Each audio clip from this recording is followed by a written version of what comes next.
pandemi COVID-19 pemulihan ekonomi. Bank Pembangunan Asia atau ADB menurunkan proyeksi pertumbuhan ekonomi Indonesia pada tahun ini maupun tahun depan. Tingkat penyebaran virus corona yang masih tinggi sehingga menciptakan suasana tidak pasti menjadi faktor utamanya.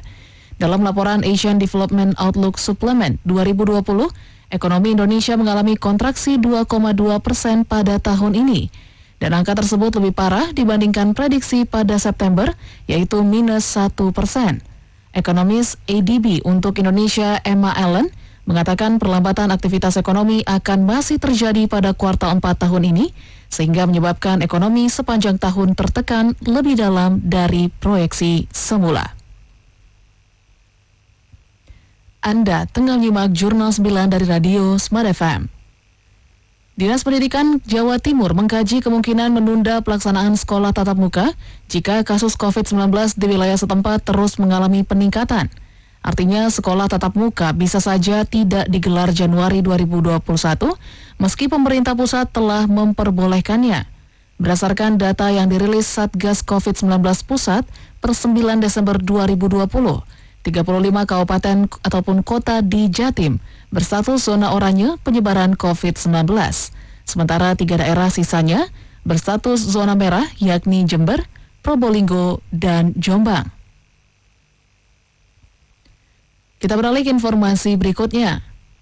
Ketua Umum PP Muhammadiyah Haidar Nasir mengatakan penyelenggaraan negara siapapun tidak boleh melanggar dan merugikan hak asasi manusia yang telah dijamin dalam konstitusi. Pelaksanaan HAM setiap warga negara tidak boleh mencederai dan mengganggu, termasuk merugikan hak asasi individu lain. Pada saat bersamaan, semangat persatuan yang dimiliki bangsa Indonesia harus menjadi bingkai di dalam kehidupan.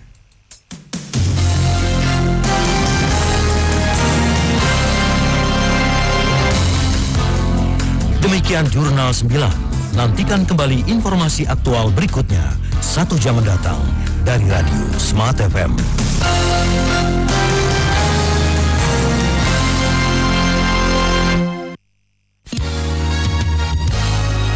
The spirit of Indonesia, we're a special kind of station, serving you every hour with latest news and views. Knowledge is the power. From the east to the west, Smart FM is the best. But the special part lives in the heart of Indonesians like you. Smart FM. Smart FM presents Radio Talk.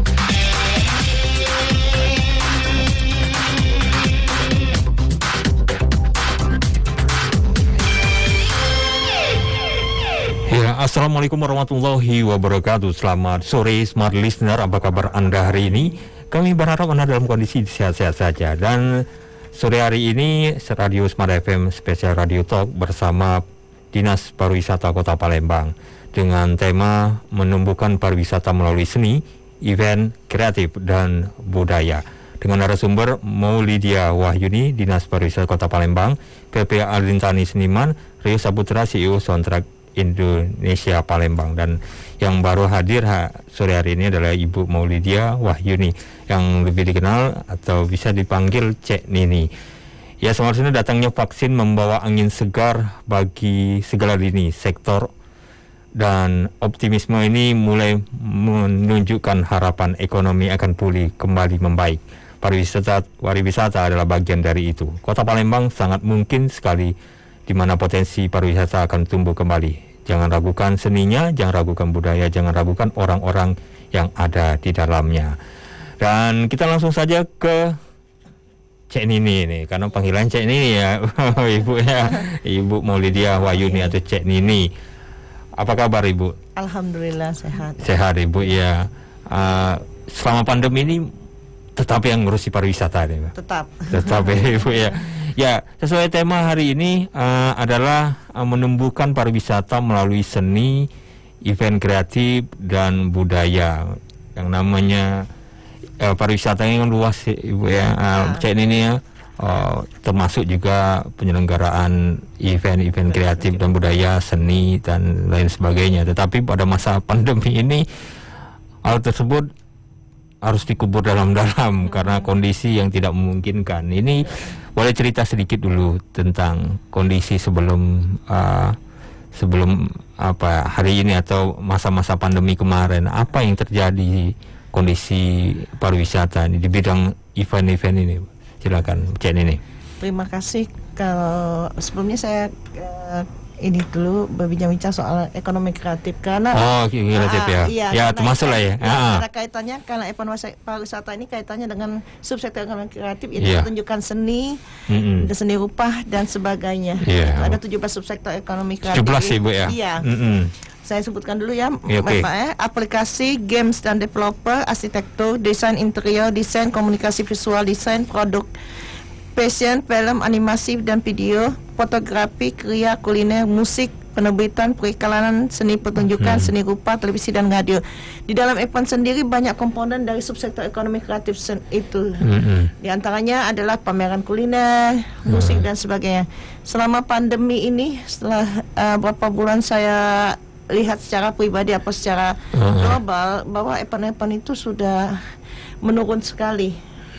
Jadi dampak pandemi ini sangat berpengaruh sekali terhadap pelaku usaha seperti EU. Karena kita dibatasi oleh protokol kesehatan. Mau suka tidak suka kita harus menurutin aturan tersebut. Nah, di dalam saat ini alhamdulillah mulai kita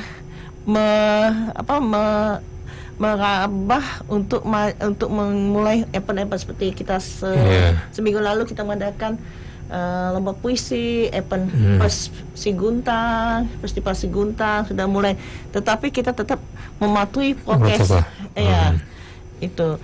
Jadi kalau masalah dampak semuanya kena dampak. Kena semua ya, kena dampak, termasuk kita di sini kena dampak. Nah, dalam kondisi dampak itu kan tetap aktivitas saya tetap harus dilaksanakan ya.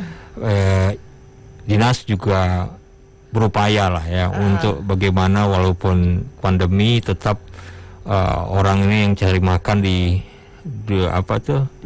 event kreatif ini tetap harus dapat makan, tapi ya apa dikata karena kondisi. Nah, upaya yang dilakukan dinas apa sih Bu, waktu dalam kondisi yang lagi parah-parah kemarin itu? Apakah ada pembinaan atau apa yang dilakukan karena supaya tidak kosong sama sekali ya? Apa yang sudah dilakukan Ibu?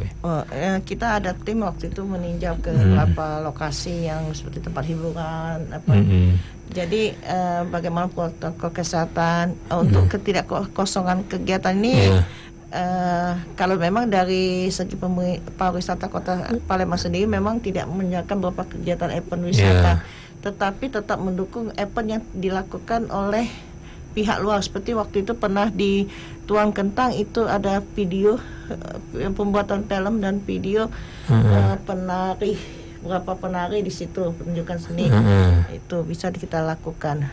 Kalau misalnya itu pembinaan berupa sekarang ini kan kita bisa webinar, bisa diskusi, Zoom meeting juga bagaimana menghadapi pandemi itu menghadapi pandemi ini sendiri. Jadi ada sesuatu yang harus dilakukan walaupun kondisi pandemi ya Bu. Nah, sekarang ini kan sepertinya ada titik terang karena kondisi vaksin ini sudah ada, sebagian sudah datang, dan ini menjadi suatu harapan bagi masyarakat dunia, bukan aja Indonesia, bahwa pandemi ini akan segera berakhir. Dan tidak terlepas juga sektor pariwisata dan juga dunia kreatif ini, event-event kreatif ini. Nah, ini tentunya harus ada planning yang jelas buat teman-teman di industri ini. Nah, khususnya di Palembang nih gimana nih Bu soal penyelenggaraan event yang akan dilakukan paling tidak mulai Januari lah 2021 atau gimana ini Bu? Iya. Kalau itu event ini lebih baik, kalau event wisata saat ini lebih baik outdoor daripada indoor, karena kalau outdoor kan lebih lingkupnya lebih luas. kan pandemi ini sendiri kan kita tidak bisa memprediksi, walaupun sudah ada vaksinnya, bisa tetap prokesnya kita tetap ini. Istilahnya pandemi itu tidak perlu kita takutin, tapi kita tetap waspada. Nah, begitu juga dan event wisata ini, ya kita mulai merambah, kita mulai meniti lagi dari bawah, mulai apakah event ini kita event kecil dulu, meluas, karena kalau event ini pastilah opini masyarakat itu event itu pengumpulan massa. Nah, bagaimana kita menciptakan event ini bisa tetap prokes. Nah, Bu, yang diselenggarakan dinas sendiri apa ini ke event yang mungkin akan terbayang di 2021 nanti, Bu? Yang tetap dilakukan oleh pekerja-pekerja seni atau event kreatif, tapi yang betul-betul dinas sendiri yang mencoba untuk mengkreatnya. Ya, khusus di bidang kami, kebetulan saya di itu ekonomi kreatif. Insya Allah tahun depan kita akan mengadakan lomba film, musik festival film, fotografi, yang mana tidak memerlukan kita bisa langsung online, bisa ini penilaian dan yang lain-lain. Jadi tidak perlu mengumpulkan massa terlalu banyak. Oke, jadi ada beberapa event ya, Pak, salah satunya kreatif fotografi tadi. Nah, kalau untuk anak-anak milenial sendiri, tadi sudah di 17 subsektor tadi ada games ya termasuknya itu. Mereka juga kan tidak terlalu berkumpul kan, bisa dilakukan jauh. Apakah ini juga ada rencana ke depannya ke situ, Bu? Kami waktu itu sudah membuat program untuk aplikasi untuk games, tapi tahun tadi karena kita ada penghematan dana, jadi kita tidak bisa laksanakan. Masalah anak muda, kalau subsektor ekonomi kreatif ini memang dimulai dari kaula muda, dari sampai ke usia lanjut. Oke, jadi mereka ini tetap diperhatikan. Tetap. Nah, balik lagi ke industri pariwisatanya sendiri, Bu, terkait dengan event dan seni ini lagi. Pekerja-pekerja seni ini kan kebetulan belum datang nih, Bu. Nah, pekerja seni kan banyak ini, Bu. Nah, dalam kondisi pandemi yang luar biasa ini, mereka kan terpukul dari segi pendapatan, penghasilan dan segala macamnya. Nah, apa alternatif pilihan buat mereka ini? Setidaknya kalau yang sudah belakang ya sudahlah. Yang ke depan ini, Bu, apa mulai bulan ini dan ke depannya, apakah ada upaya-upaya yang dilakukan atau duduk bersama antara dinas sendiri dengan pelaku-pelaku industri kreatif ini sendiri, Bu? Ya, kita sudah melakukan beberapa pembinaan atau pelatihan, membuka bahwa misalnya pelaku ekonomi kreatif sendiri, misalnya di bidang kuliner itu bisa online kita jualan ini. Sedangkan misalnya bagi yang pencipta seni rupa itu kan tidak akan lekang oleh waktu. Kalau kita membuat suatu seni rupa itu kan bisa tahun depan bisa itu. Jadi walaupun at home kita bisa melakukan kreativitas subsektor ekonomi kreatif itu sendiri. Ataupun film, bisa mereka memanfaatkan pembuatan film sekarang, tahun depan akan dilombakan. Masih tetap bergeliat kalau film. Baru-baru ini di Pagalan juga mengadakan kegiatan lomba film. Lomba film, Bu, ya. Tetap kalau film ini tidak masalah karena tidak mengumpul banyak orang. Tapi nilainya juga bisa secara daring gitu. Secara daring ya. Seni pertunjukan juga bisa sebenarnya secara daring bisa kalau kita mengadakan lomba. Tetapi kan kembali kepada dana kepada SDM-nya masing-masing kan. Oke. Nah, nanti kita jeda dulu nih, Bu. Nah, saya mau tahu, Bu, geliat yang akan dilakukan bagaimana tanggapan dari pekerja-pekerja seni ini terkait dengan kondisi pandemi ini dan bagaimana sinergi antara dinas sendiri dengan para pekerja seni dan event-event kreatif ini agar supaya mereka juga bisa dapat penghasilan dan dinas juga bisa meningkatkan dunia pariwisata yang sedang lesu ini, Bu. Ya, smart listener, kami mengajak Anda di line telepon 0711 360731 dan di line WA di 0811 780 1018. Kami kembali setelah jeda iklan berikut ini. Smart FM presents Radio Talk.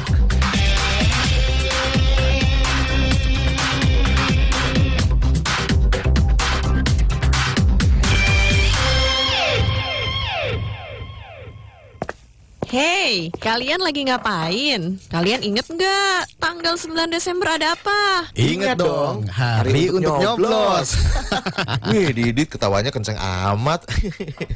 Tapi ingat, semua harus jaga stamina tubuh dan tetap patuhi protokol kesehatan. Tidak lupa juga memakai masker, menjaga jarak, dan mencuci tangan pakai sabun dengan air mengalir. Jangan lupa juga bawa hand sanitizer. Datang sesuai waktu yang ditentukan. Pas nyoblos, pakai sarung tangan yang sudah disiapkan petugas, tidak merokok, dan selesai nyoblos, segera pulang. Pilkada serentak 2020 sudah di depan mata. 9 Desember 2020, di tempat pemungutan suara akan dilakukan cek suhu. Setiap orang harus disiplin dan mengikuti anjuran petugas KPPS. Bila ada gejala sakit seperti batuk, demam, segera lapor kepada petugas KPPS. Jaga kesehatan diri, keluarga, dan lingkungan. Informasi ini dipersembahkan oleh Kementerian Kesehatan Republik Indonesia.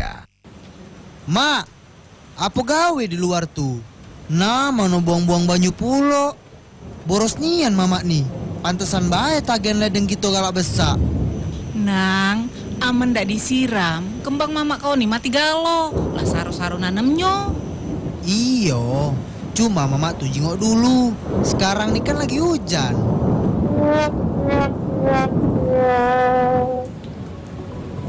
Air sumber kehidupan. Jangan biarkan air terbuang percuma. Hemat air, selamatkan masa depan bangsa. Iklan layanan masyarakat ini dipersembahkan oleh PDAM Tirta Musi Palembang.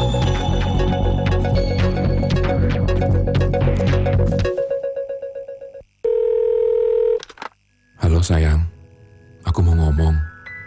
Aku tahu kamu mulai ngelirik yang lain. Kamu rasa dia lebih terjangkau kan? Tapi dikit banget. Gak sebanding kan sama derita yang kamu alami. Emang dia bisa nguatin rambut kamu seperti aku selama ini? Kan kamu tahu yang terbaik buat rambutmu cuma aku. Ingat pas kamu berpaling, terus rambutmu jadi sepatah, sekusut dan sekasar itu? Yang akhirnya nyelamatin kamu? Ya hanya aku. Shampoo Pantene perawatan rambut rontok yang bungkus pink. Sampai rambutmu sekuat dan selembut sekarang. Temuin aku di tempat biasa ya. Aku, Shampoo Pantene, perawatan rambut rontok yang bungkus pink. Di warung, minimarket, atau supermarket terdekat. Bawa aku pulang lagi. Shampoo Pantene perawatan rambut rontok yang bungkus pink. Survei Nielsen Radio Audio Measurement atau RAM membuktikan radio masih memiliki pendengar setia. 57% dari total pendengar radio berasal dari generasi Z dan millennials atau para konsumen masa depan. Angka rata-rata disumbangkan oleh generasi X dengan rentang usia 35 hingga 49 tahun yang mendengarkan radio selama lebih dari 18 jam dari total keseluruhan pendengar.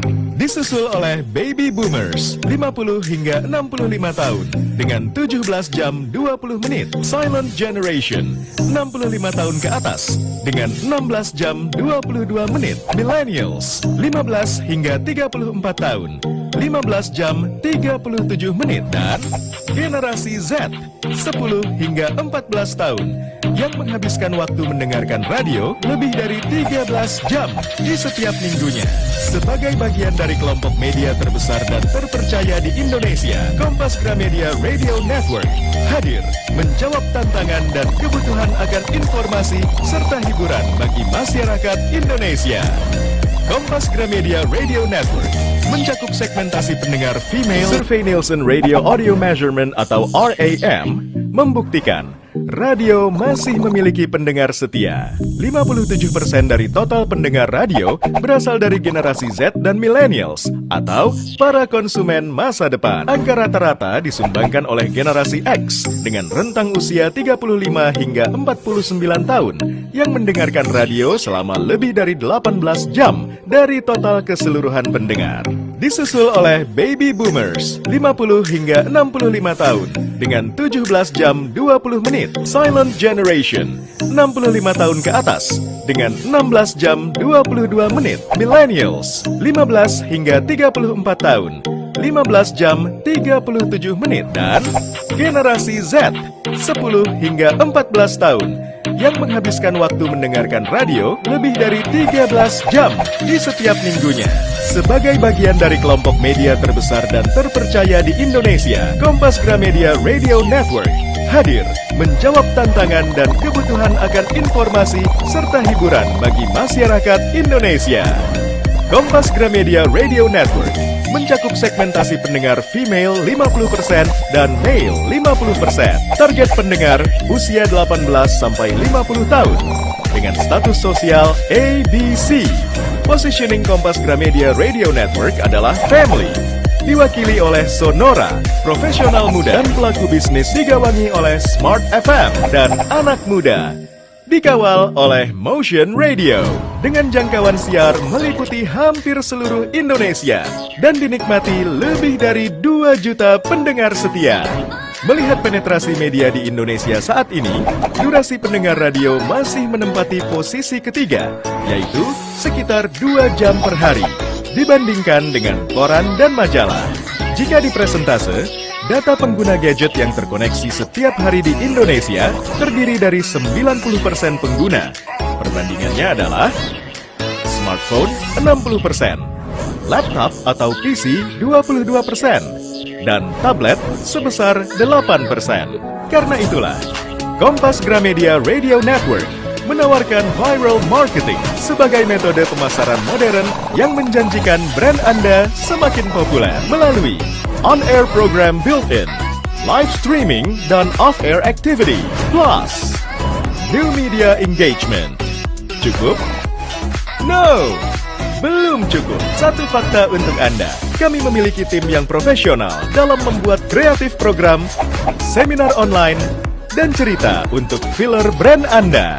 Mengunggahnya ke YouTube, lalu memuatnya di media sosial, melakukan kegiatan off-air dan advertising design yang keren di website agar Anda dapat yang terbaik dalam mengiklankan brand Anda. Karena komunikasi satu arah, TV, koran, majalah, dan media luar ruang tidaklah akan pernah cukup. Itulah sebabnya kami menggunakan komunikasi 2 arah dengan target audience. Karena komunikasi menjadi poin penting dalam keberhasilan penyampaian pesan, dan kami dapat mewujudkannya untuk brand Anda. Kami angkat brand awareness produk Anda dengan ide dan strategi yang out of the box. Dan ini 5 media sosial yang kami miliki: website, YouTube channel, Facebook, Twitter, dan Instagram. 5 kekuatan yang kami miliki ini dikelola dengan memperhatikan KPI yang diperlukan. 3 hal utama yang kami tawarkan untuk Anda: off-air activity, on-air sponsorship, dan new media engagement. Bersama program terbaik kami, brand Anda semakin tepat sasaran. Orang memimpikan menjadi seorang pebisnis besar dan sukses. Tapi tahukah Anda bahwa hanya sebagian kecil yang benar-benar menggapai mimpi tersebut? Bisnis itu ibaratkan main game, butuh strategi, juga kesabaran untuk bisa menjalankan dan memenangkannya. Simak berita terbaru seputar dunia bisnis, pasar modal, ekonomi finansial, dan investasi di Indonesia. Hanya di program Smart Business Today, Senin sampai Jumat pukul 8 sampai dengan 10, hanya di 101,8 Smart FM Palembang.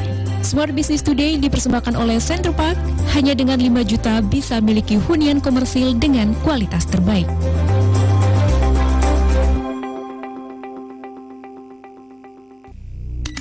Your favorite songs from Smart FM. Smart FM presents Radio Talk.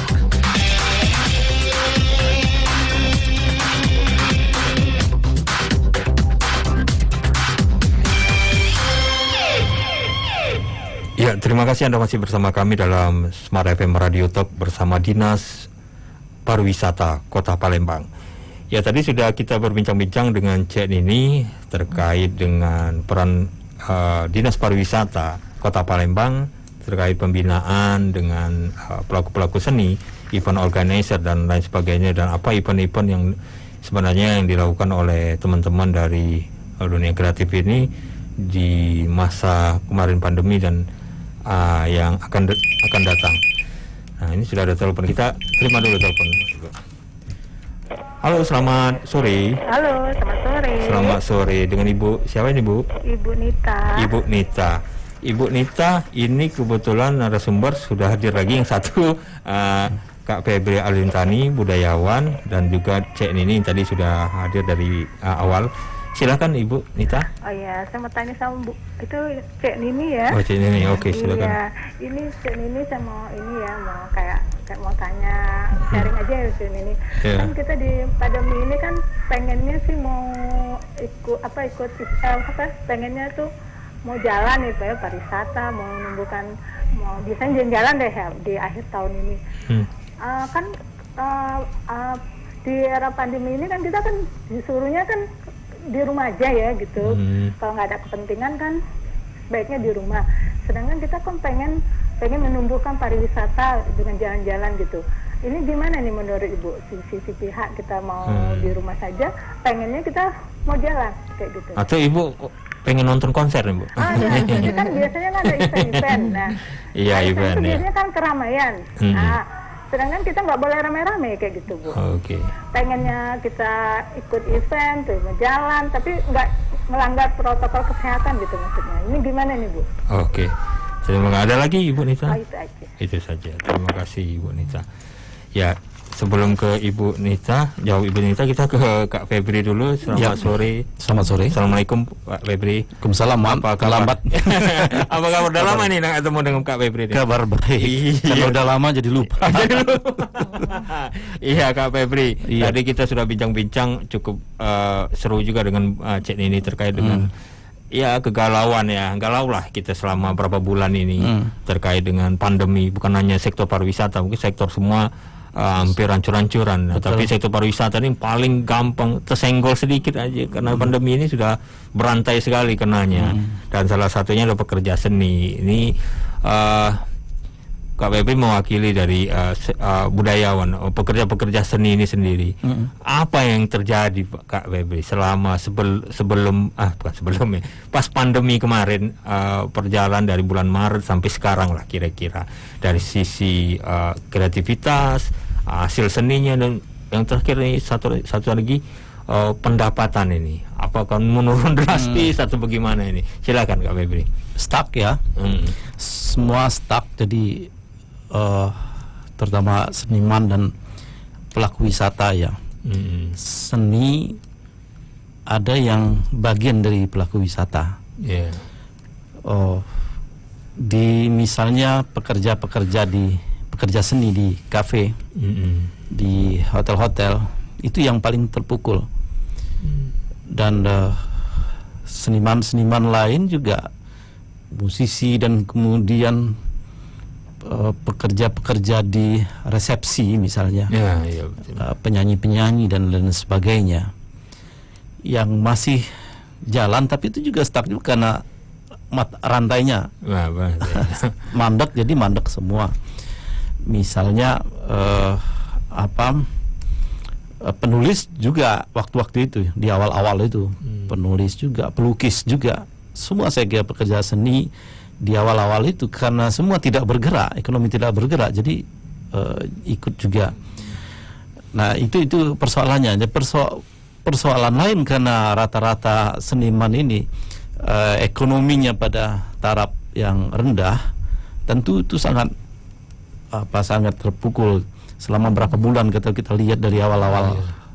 Tapi ini kan mulai bergerak, ketika mulai bergerak dan kemudian kebijakan pemerintah pusat misalnya ada bantuan-bantuan semacam itu, sudah agak baiklah bagi para seniman di kota Palembang. Nah kemudian muncul gerakan-gerakan aktivitas di virtual misalnya, baik seni pertunjukan maupun seni rupa. Nah itu yang kemudian kembali bagi pekerja-pekerja seni seperti itu. Tapi ada pekerja seni yang tidak terlibat pada sektor wisata, ada juga seperti itu. Nah ini sulit kadang-kadang yang begini nih. Ada juga yang demi pendapatan beralih profesi misalnya. Iya begitu kan. Sekira itu kalau secara umum kondisi seniman. Nah ini sekarang ini bukan hanya seniman yang harus kreatif, semua harus kreatif, tetapi seniman sudah industri kreatif, dia harus kreatif lagi. Yeah. Kreatifnya double ini. Nah, bagaimana adaptasinya Kak Febri, para seniman ini atau budayawan ini untuk bisa bertahan, tetap berkarya tentunya, dan juga tetap mendapatkan penghasilan selama pandemi ini dan yang akan datang ya 2021 tentunya harus ditatap dengan optimisme, tapi tetap ada hal-hal yang kreatif yang harus dilakukan. Ini gimana ini? Iya, seniman sebagai manusia biasa tidak cukup hanya berkarya dan puas dengan hasil karya. Puas ketika karya itu dinikmati orang. Tetapi banyak seniman yakin bahwa dia bisa hidup, survive. Dan pada masa sekarang sekira mau tak mau harus beradaptasi dengan teknologi. Jadi alternatif untuk pentas-pentas virtual begitu. Dan kemudian ada juga yang mencoba-coba untuk menjadi YouTuber gitu, meskipun persaingannya sangat berat juga misalnya. Tapi karena tidak ada aktivitas dia lari ke sana, coba-coba jadi YouTuber juga.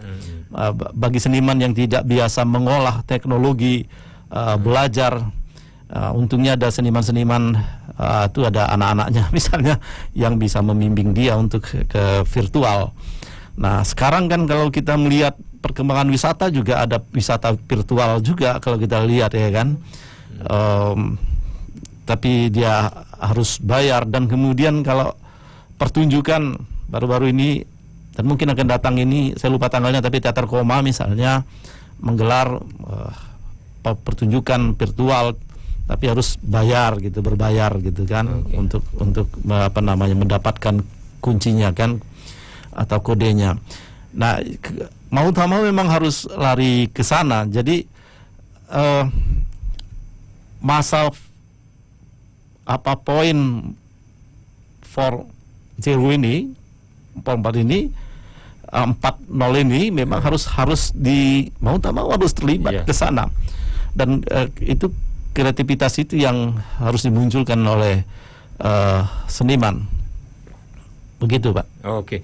Nah, jadi seniman itu tidak harus kacamata kuda, betul. Seperti itu. Tidak harus dia tahu seninya saja, tapi dia harus lihat kanan kiri juga. Teknologi harus sekarang. Jadi selayaknya memang seniman itu dia berkarya saja, dan kemudian ada orang lain yang memikirkan bagaimana cara memasarkan, karena seniman ya konsentrasinya di karya.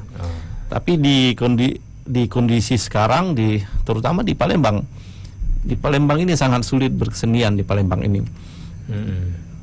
Ya harus terpaksa seperti itu. Tapi kemudian ada kawan-kawan yang membentuk komunitas misalnya. Nah, mereka saling bantu antar komunitas itu.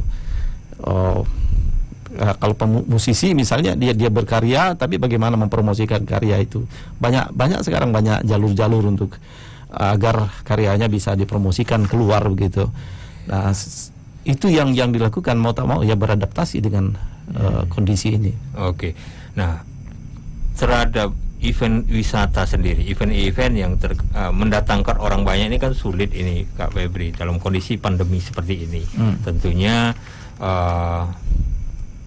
seniman ini juga tidak jauh-jauh lah, pasti dengan hubungannya ke pemerintah, pasti ada hubungan pemerintah. Dan kali ini pemerintah diwakili oleh Dinas Pariwisata ingin sekali bahwa dunia event, dunia seni ini hidup walaupun kondisinya pandemi. Nah, tentunya bagaimana sih dari pihak orang pelaku seni sendiri untuk menghidupkan, menggeliatkan kembali walaupun dengan keterbatasan yang ada saat ini, Pak Febri? Ya, jadi sama ini kan new normal ini kan sudah mulai sebenarnya, kafe-kafe sudah mulai hidup gitu ya.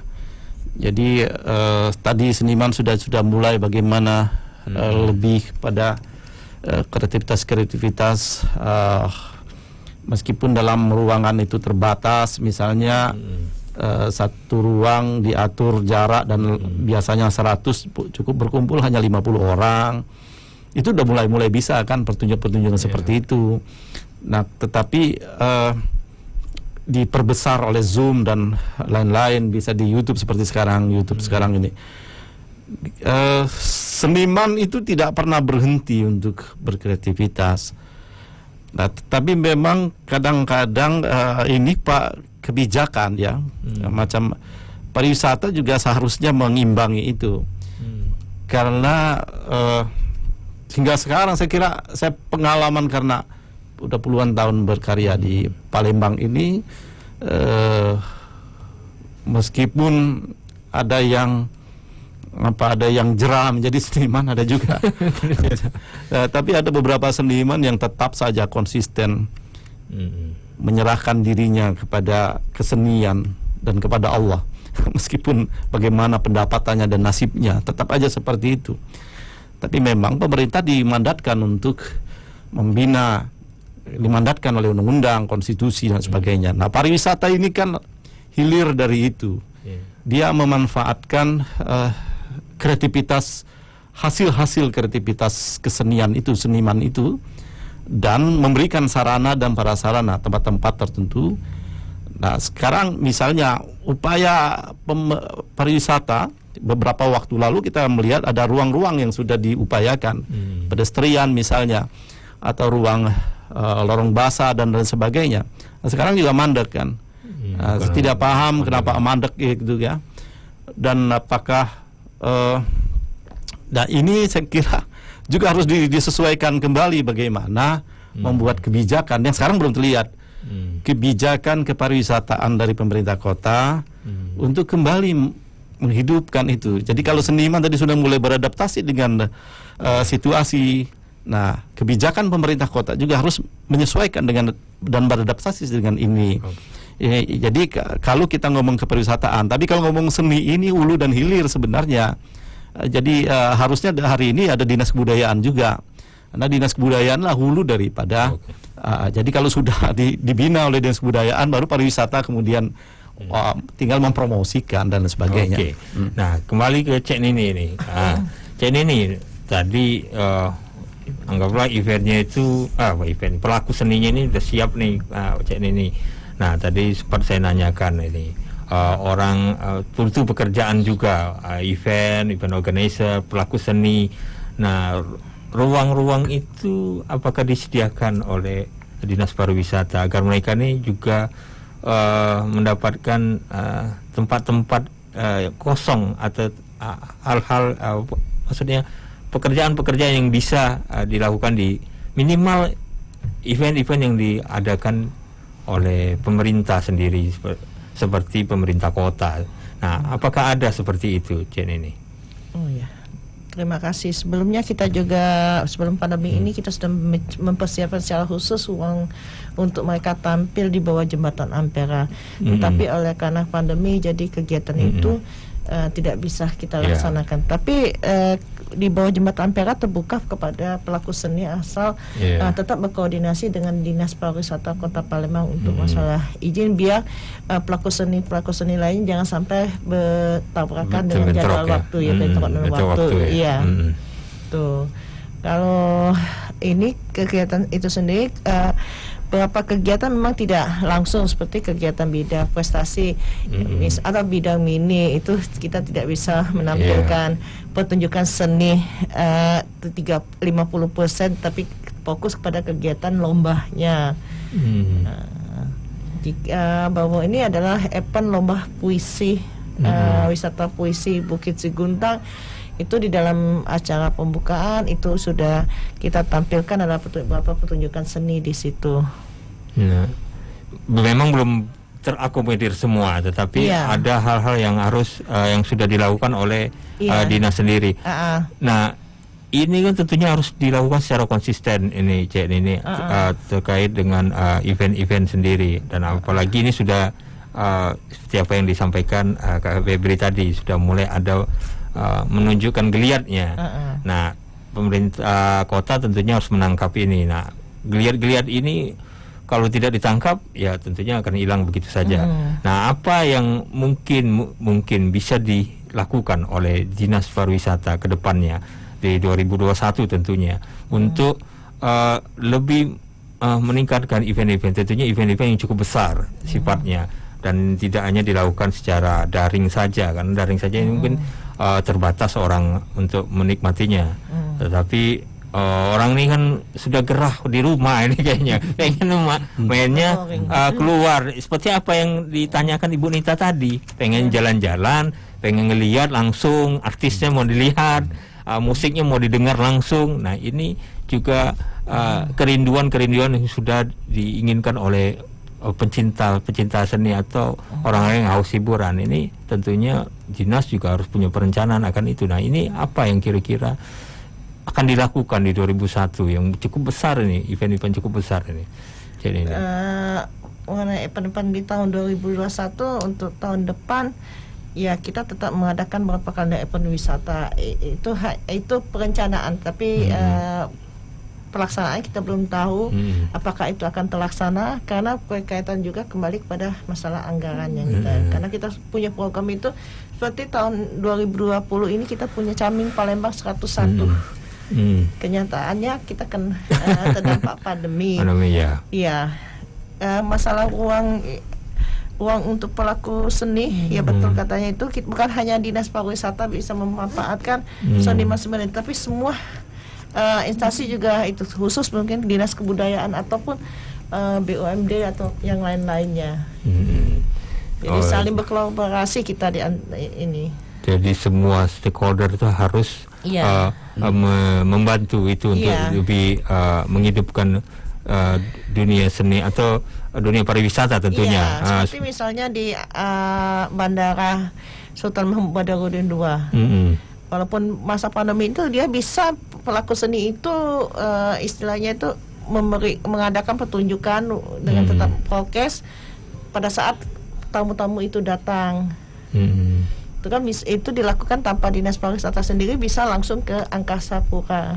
Nah, untuk tempat-tempat yang disebutkan tadi oleh KAW seperti lorong basah dan pedestrian, apakah karena faktor pandemi ini kondisinya memang tidak dibolehkan untuk dibuka, atau ada perencanaan untuk dibuka kembali, atau bagaimana ini? Kalau masalah pedestrian karena pandemi ini seperti dilihat pada saat malam minggu itu ribuan pengunjung datang ke situ, tidak mungkin terkendali lagi. Jadi kita atas wali kota itu dihentikan, saudara.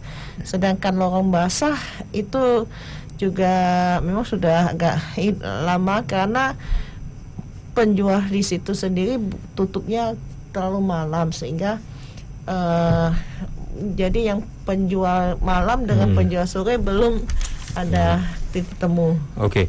Nah, saya mau ke KPP lagi, nanti kita jeda dulu. Ini terkait dengan event-event kesenian yang ada di mall. Karena sebelum ini kita kan berbincang-bincang dengan teman-teman dari mall terkait geliat yang di mall. Mereka juga sudah mulai melakukan kegiatan-kegiatan event di mall. Nah, ini pekerja-pekerja seni kan banyak yang mengisi acara sebelum pandemi ini di mall-mall ini. Nah, apakah juga ada harapan dari teman-teman dari pekerja-pekerja seni ini agar mall-mall juga atau tempat-tempat wisata yang sering dikunjungi orang itu juga membuka event-event seninya, supaya teman-teman pekerja seni ini juga ada kegiatan yang bisa menunjang ekonominya. Nanti akan kita bahas Kak Febri dan Ced ini setelah jeda iklan berikut ini. Smart listener, kami mengajak Anda di line telepon 0711 360031, untuk line WA di 0811 780 1018. Kami kembali setelah jeda iklan berikut ini.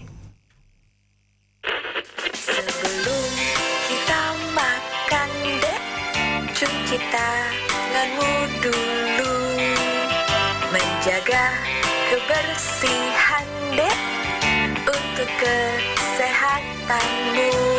Ingat gak, waktu kecil kita sering dinyanyiin lagu ini? Makanya sekarang jangan lupa pesan ibu dan jaga iman, aman, dan imun. Ingat pesan ibu, pakai maskermu, cuci tangan pakai sabun, jangan sampai tertular.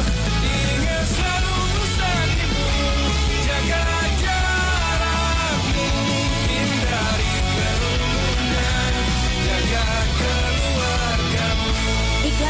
masyarakat pesan ibu dipersembahkan oleh Satuan Tugas Penanganan COVID-19. Harus sering cuci tangan ya. Dan ingat selalu... Jadi kan kita balik ke Palembang? Jadilah. Aku lang rancang nak kemana bae. Pegel-pegel kaki kau kage. Ai, cak keno-keno nian. Awak kemarin balik dari Pulau Kemarau bae mabuk sungi. Pokoknya ke Palembang nih dak usah khawatir lagi. Protokol kesehatan di sana jempol. Guna meningkatkan upaya pencegahan dan pengendalian COVID-19 bagi masyarakat di tempat dan fasilitas umum seperti lokasi wisata, Kota Palembang menerapkan pelaksanaan protokol kesehatan berbasis CHSE. Pastikan Anda mengunjungi Al-Quran Al-Akbar, Kampung Kapitan, Kampung Al-Munawar, Makam Bukit Siguntang, Pulau Kemarau, Kawasan Tuan Kentang, Masjid Lawang Kidul, Masjid Kimerogan, Makam Kawah Tengkorak, hingga Makam Bagus Kuning.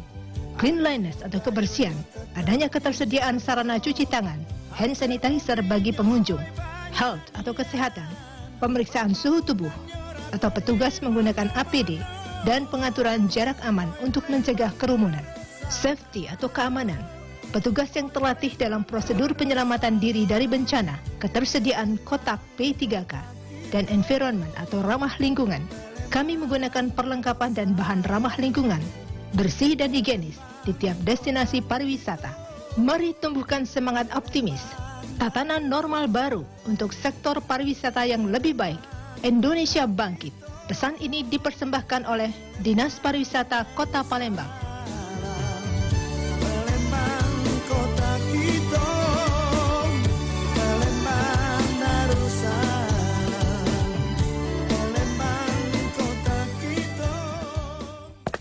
Hey, kalian lagi ngapain? Kalian inget nggak tanggal 9 Desember ada apa? Ingat dong, hari untuk nyoblos. Wih, Didit ketawanya kenceng amat. Tapi ingat, semua harus jaga stamina tubuh dan tetap patuhi protokol kesehatan. Tidak lupa juga memakai masker, menjaga jarak, dan mencuci tangan pakai sabun dengan air mengalir. Jangan lupa juga bawa hand sanitizer. Datang sesuai waktu yang ditentukan. Pas nyoblos, pakai sarung tangan yang sudah disiapkan petugas, tidak merokok, dan selesai nyoblos, segera pulang. Pilkada serentak 2020 sudah di depan mata. 9 Desember 2020, di tempat pemungutan suara akan dilakukan cek suhu. Setiap orang harus disiplin dan mengikuti anjuran petugas KPPS. Bila ada gejala sakit seperti batuk, demam, segera lapor kepada petugas KPPS. Jaga kesehatan diri, keluarga, dan lingkungan. Informasi ini dipersembahkan oleh Kementerian Kesehatan Republik Indonesia.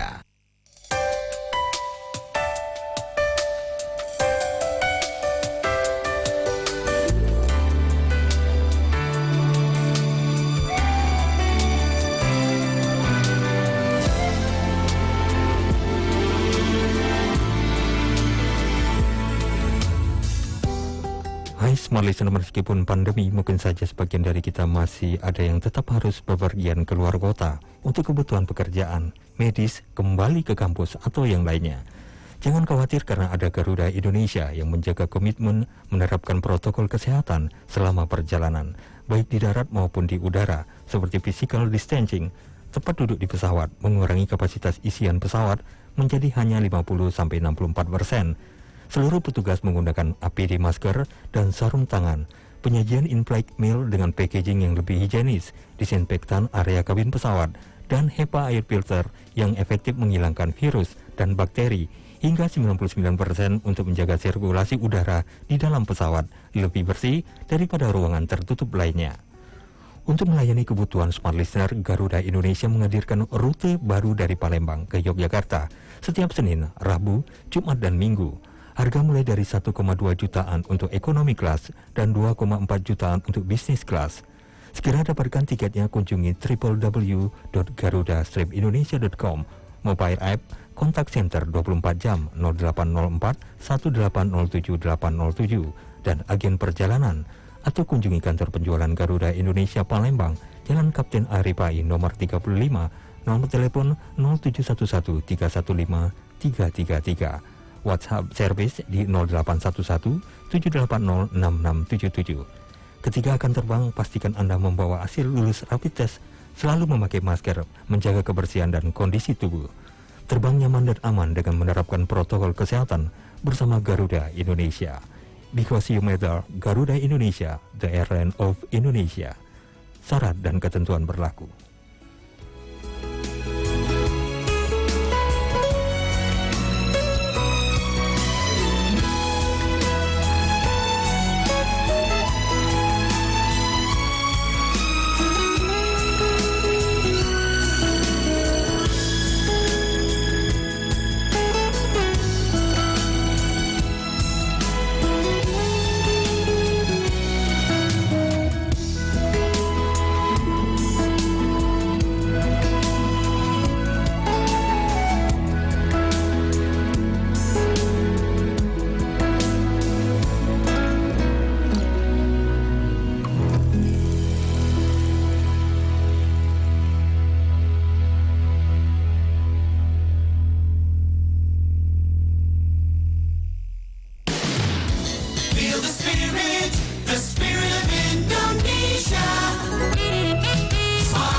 FM presents Radio Talk.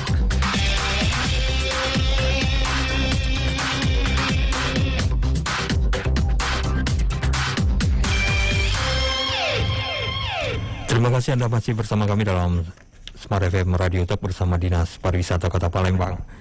Ya, Smart Listener, kita ke Kak Febri dulu tadi. Kak Febri, terkait dengan tadi sebelum jeda saya sempat nanyakan ini, mal-mal ini sudah mulai menggeliat dan juga mulai ingin mendatangkan pengunjung. Pengunjung ini tentunya tidak ingin hanya berbelanja saja, tapi ingin menikmati hiburan seperti sebelumnya. Ada event-event yang dilakukan oleh pemusik dan selain sebagainya. Nah, ini harapannya apa nih Kak Febri terkait dengan ada tempat-tempat wisata yang sebenarnya sering dikunjungin orang-orang dan murah dan mudah ini. Silakan Kak Febri. Ya, baik. Saya kira memang seniman butuh ruang-ruang seperti itu. Mal-mal, karena setiap orang membutuhkan kesenian juga. Seniman butuh ruang untuk ruang ekspresi, orang juga butuh menikmati kesenian. Ruang-ruang itu selain dari mal-mal tadi, alhamdulillah kafe-kafe sudah mulai kembali hidup, apalagi kafe-kafe remaja, tinggal memang tetap menjaga protokol kesehatan.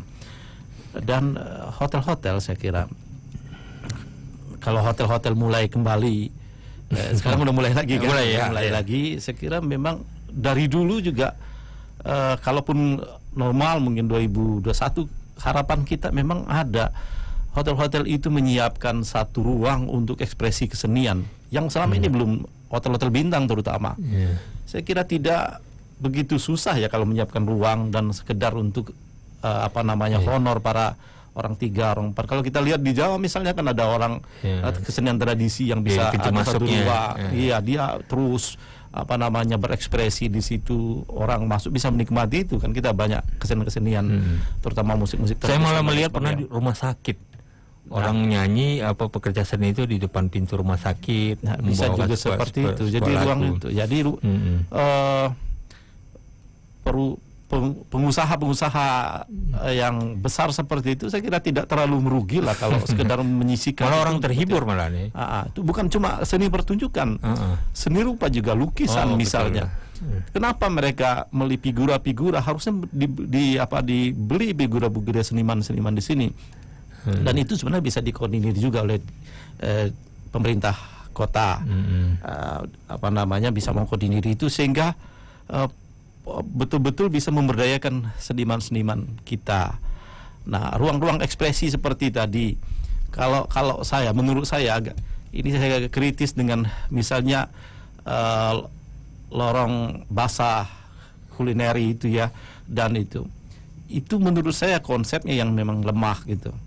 Saya sudah prediksi dari awal kalau konsepnya lemah dia akan lemah, jadi tidak. Nah, partisipasi masyarakat juga kurang untuk bagaimana membangun sebuah ruang untuk seniman. Dan Palembang memang tidak ada ruang. Kalau tadi dikatakan jembatan Ampera itu ya yang terbuka, yang tertutup, misal gedung kesenian tidak ada dan sebagainya. Makanya saya katakan di awal, berkesenian di Palembang ini kalau lulus masih sekarang itu memang betul-betul sudah teruji begitu. Nah, satu lagi saya kritik lagi terhadap wali kota sebenarnya. Di tengah-tengah kegagalan menurut saya ruang-ruang wisata di kota Palembang, dia membangun daerahnya sendiri untuk ruang itu dalam keadaan sekarang ya. Itu urusan pribadi dia mau kena uang pribadi dan segala macam. Tetapi dalam keadaan sekarang itu menyakitkan menurut bagi para pelaku seni dan bagi orang Palembang sendiri. Wali kota itu adalah wali kota Palembang, bukan wali kota. Ya, kita ini membicarakan ini dulu Kak Febri terkait dengan apa tuh itu tadi event yang diselenggarakan ya, karena pekerja seni ini kan butuh tempat juga, memang butuh tempat untuk berekspresi. Memang tempat-tempat ini kan terbatas yang disediakan pemerintah, tetapi orang-orang instansi tempat-tempat swasta, hotel tadi kan cukup banyak. Nah, kelihatannya sudah terlihat, tetapi apakah dibutuhkan pihak pemerintah untuk lebih menggalakkan hotel-hotel itu untuk sering mengadakan event-event atau gimana? Makanya jadi tugas pemerintah juga, misalnya wisata bisa dimasukkan ke dalam regulasi, misalnya perda wisata misalnya, atau apa namanya, atau SK wali kota, sehingga saya kemarin sebagai ketua Dewan Kesenian Palembang udah berapa kali lobby ke hotel-hotel itu, tapi kan selalu gagal karena ini mereka pengusaha yang selalu memperhitungkan untung rugi. Tetapi kalau itu ada regulasi, artinya ada yang memaksa mereka untuk memperhatikan para seniman. Tadi hotel-hotel tadi, lihat kita ada ndak karya-karya lokal di hotel-hotel bintang-bintang itu, mereka cari duit di sini. Seharusnya mereka menyiapkan itu, atau menyuruh para pelukis atau suruh pameran di situ, dan kemudian lukisan-lukisan yang layak mereka tampilkan. Bisa juga di situ, misalnya di Jawa juga begitu, saya lihat ada lukisan di Bandung kalau tidak salah saya lihat itu dengan sudah dipasang tarifnya berapa. Kemarin pernah hampir deal itu, tapi nggak jadi juga karena. Oke, ini PR bagi seniman dan juga pemerintah. Nah, ini karena waktunya juga terbatas. Terakhir ke Cen ini, sebagai penutup, harapannya nih Cen ini kepada pemerintah sendiri, bahwa kami ini pekerja seni, saya mewakili pekerja seni, jadinya orang-orang seni ini butuh tempat, butuh berekspresi ke depannya di era 4.0 tadi, dan juga menyambut pandemi yang sudah mulai. Kita harapkan pandemi ini berakhir ini ya, 2021 ya vaksin itu sudah berakhir. Tapi pemerintah juga harus siap juga untuk memberikan harapan kepada, kalau pemerintah juga tidak ada ya repot juga. Tapi semua orang harus siap, baik itu senimannya sendiri juga pemerintah sendiri. Nah, gimana kedepannya harapan dari pemerintah sendiri, apa yang harus dilakukan ini untuk menggeliatkan lagi dunia pariwisata, khususnya sektor seni ini sendiri. Jadi ini sebagai penutup talkshow kita hari ini, silakan. Terima kasih. Sayang sekali kita pihak penyelenggara event tidak hadir ya.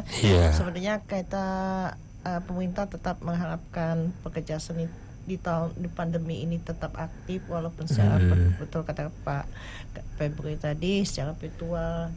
Seni ini tidak pernah mati ya, selalu hidup. Nah, bagaimana sekarang ini seniman-seniman itu berpikir mindset sudah harus berubah, mindset sudah berubah sekarang ini. Kalau saya lihat dari awalnya hanya di istilahnya seperti offline, sekarang bisa online. Saya lihat, saya sendiri sering mendengar lagu-lagu yang dari online. Dia berarti kan sudah sangat maju sekali sekarang pekerja seni ini.